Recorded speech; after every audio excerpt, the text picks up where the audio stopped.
खौसेखौथ' बयबो लुबैगोन गाहाय सोरबा गरिब बा सोरबा उन्दै गेदेरनिफ्रायनो बे खौसेथिनि बाथ्राया सोलिबाय थादों मानोना बर'आ जाथियानो मोनसेल'खा आरो बेनि गेजेरावहाय जोंहा 35 लाखसल' बेनि गेजेराव खौसेथि जानानै जों राजनितिखौ हमथानो हायोब्ला क्वाइट मोजां जोंबो खौसेथिखौ लुबैयो खिन्थु खौसेथिनि नामावहाय जुदि मोनसे स्ल'गानल' जानानै थायोब्ला बेखौहाय जों बुंब्लाबो मिनिंफुल जानाय नङा बिदिखौ नुदों थ' जेखि जाया मानो मानसिफ्रा गावनो रियेलाइज जानांगोन आरो दिनैनि दिनावहाय बयबो बेखौनो लुबैदों जे खौसेथि जानानै जोंनि जेनोखि राजनितिक लकेलनि जौगानाय इक'नमिक जौगानाय आरो बेजों लोगोसे गोबां जौगानायनि बेलायावहाय जोङो जयै खामानि मावनोब्ला मोजां बेखौ आं लुबैगोन आरो आंनिफ्राय बेखौ बुंगोन। हाग्रामा आरो प्रमद बर' बिथांखौ नोंथाङा पार्सनेलि मा खावलायगोन? एक्सुवेलि आंथ' सासे सरकारनि मानसि जाहैबाय थ' आंथ' सासे पाब्लिक बायदि बिथांमोनखौ खावलायनोबो हाया बिसोर आंनि अथ'रिटि आरो गथै सिन्थाधाराथ' गावसिनावनो थागोन दा बेनि सायावहाय आं बेखौहाय बुंनाया आंनि पार्टनिफ्राय मोजां जानाय नङा आं बेखौ सानदों थ' जेखि जाया मानो हाग्रामा बिथाङानो जा बिथाङा जुदि मोजां ग्रेटार इन्टारेस्टखौ सिन्था खालामनानै माबा मोनसे पजिटिभिटिखौ सिन्था खालामोब्ला जों बेयाव मस्ट वेलकाम जों बेखौ सिन्था खालामनो। UPPL आरो BPF खौ खौसे खालामनायनि थाखाय दुलाराय बर' फरायसा आफादा जि लेभेलाव जि स्तराव जों रल लानांगौ लादोंमोन आरो हाग्रामा महिलारि बिथांजोंबो रायलायदों जाय रायलायनायाव रबिराम नार्जारि खाम्फा बरगयारि आरो एबसुनि गाहाय नेहाथारि खनिन बसुमतारी दङमोन खोब पजिटिभलि बिथाङाबो बुंदों जे ज'यै आवगायलांनायाव बुजाबुजि खालामनायाव आंहाबो पूर्ण समर्थन दङ नोंसोर रायलायलांबाय था आरो मानगोनां प्रमद बर' बिथांजोंबो जों रायलायदों बिथांजों रायलायनायाव बिथाङाबो बुंदों जे खौसेथिनि थाखाय आं जेब्लायबो पजिटिभ बेनिखायनो खेबथाम खेबब्रै दिल्लीयाव सिलिगुरियाव धालिगावआव क'क्राझाराव गुवाहाटीयाव रायलायनाय जादोंमोन फैयै फैयै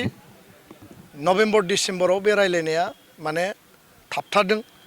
आरो रायलायनाया थाबथानायनि गुबै जाहोना जाहैबाय जे बे रायलायनायाव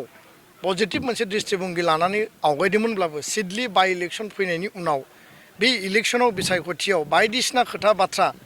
दान्थे बिदान्थे नांलाय खमलाय जानायनि थाखाय दुलाराय बर' फरायसा आफादा जाहाथे बे सिटुवेसना एसे नर्मेलाइज जायो बे रेस्ट्रेन्ट जालायनांगौनि थाखाय जों आपिल खालामदोंमोन फैयै फैयै दा BTC इलेक्सन फैगासिनो दङ 1.5-2 मासनि उनावनो जागोन बे खोथाखौ लानानै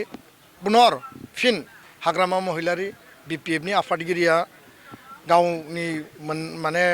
आपिल खालामदों जे खौसेथिनि जे बाथ्रामोन बेखौ रायलायफिननांगौ प्रमद बर' बिथाङाबो बुंदों जे खौसेथिखौ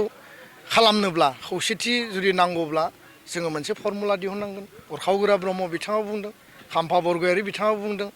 बे पजिटिभ नेगेटिभनि गेजेरावबो मोनसे आसाखौ जों दिनैबो नुदों न' डाउट दान्थे बिदान्थेया दाबो सोलिदों आर्गुमेन्टफ्रा गावबा गाव स्टेन्ड लालायनाय हान्जानि आदर्श नितिखौ लानानै बिथांमोना होदों खिन्थु बिनि गेजेरावबो जों पजिटिभ मोनसे लामा लानानै जोङो दिनैबो आसाबादि 14टा दल संगठन बर' हारिनि